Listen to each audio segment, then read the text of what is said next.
my last question is, let's say someone knows these things and they specifically ask the rabbi questions about the actions of the person who's a convert, assuming that the light would be such that if the rabbi said, you're not supposed to do that, that it would also apply to the convert. What is a person like that? What does the Torah say about doing something like that?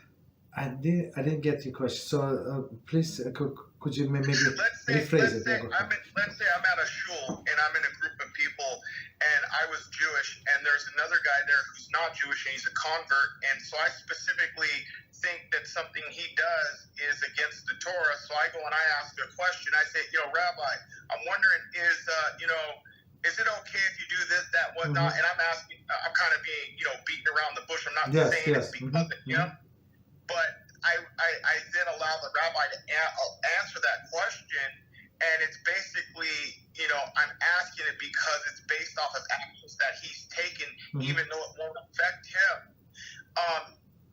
Is that proper to do something like that? Yes, that's absolute. That's 100% proper.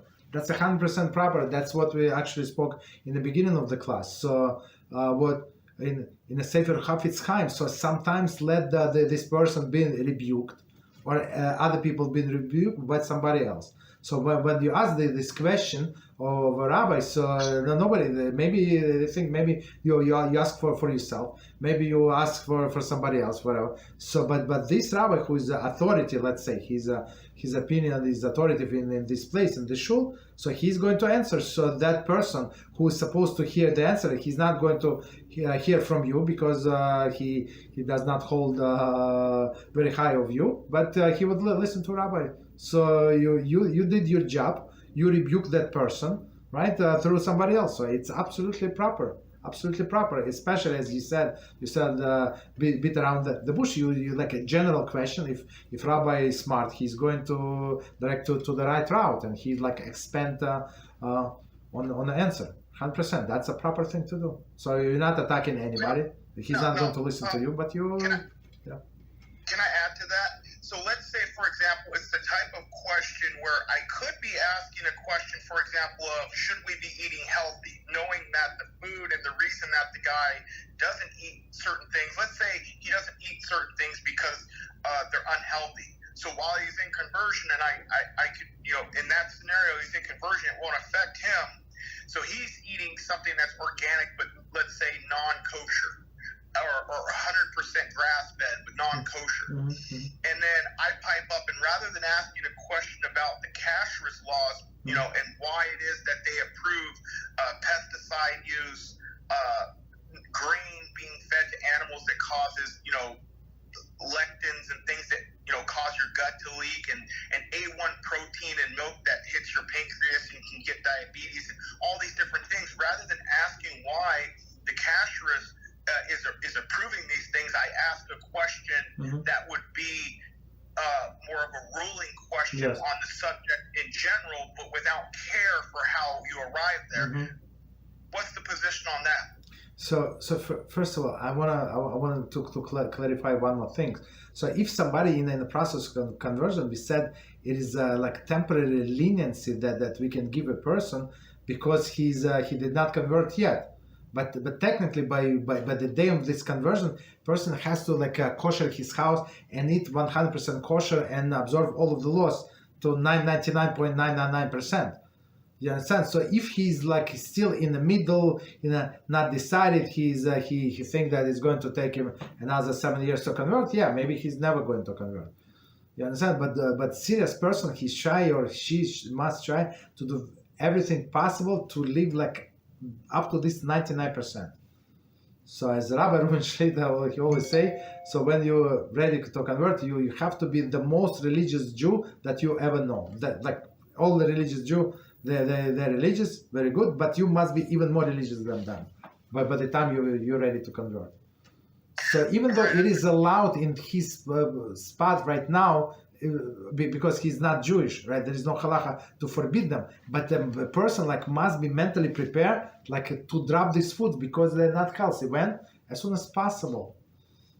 You understand? So right, that's That's the question. I kind of was more leaning towards the question of, should it be appropriate for someone to ask one question that is not as important as another? For example, if one thing is about, why poisons are put in food and why the cashless agencies approve or make, stuff. They're saying it's kosher, but they know that there's glyphosate or like pesticide. No, it has nothing to do with it's not kosher. So what not kosher if they add pig fat in that. But all of the pesticides, as you said, it is kosher. So, but we have to remember, even substance kosher, it does not mean it's recommended to eat. So something can be unhealthy and still labeled as kosher? Yes. Kosher, and healthy, not always the same thing. Not always the same. So are you allowed to eat kosher food? Yes. Are you obligated to it? Absolutely not. Should you be careful? Absolutely. So whatever they say, is it all of these ingredients are kosher? Ingredients are kosher. Is this food recommended? Absolutely not. You understand? And plus, we said, since it's not going to kill, it's not real poison, not going to kill the person right now. It's going to kill him like gradually over time. Maybe yes, maybe no. So that's why they stamp it's kosher. But for example, we're trying to buy like not GMO, maybe not generic, but at least not GMO. Like there are many foods like this. Do they cost more money? Not always. Like maybe a little more, but it's worth it. Don't because we have to take care of our health. So even though it's an unintentional sin to eat unhealthy, a rabbi who gives the kosher approval is okay to do that, knowing that there could be pests.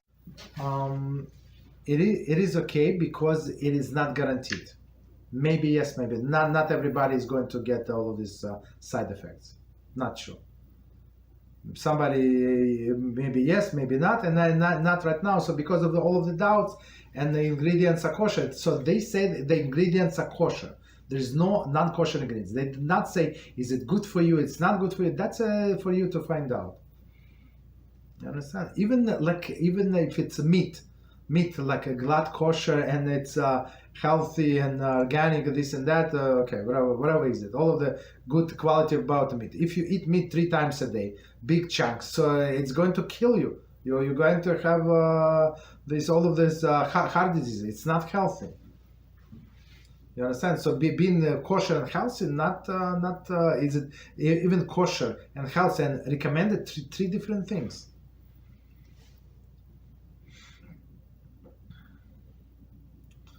Very interesting, yes. But if it was guaranteed that it was going to poison someone, then it was not going to be allowed. If you say there is a snake poison or some poison, rat poison in there, of course, yes, it's not allowed. But otherwise, it's doubts.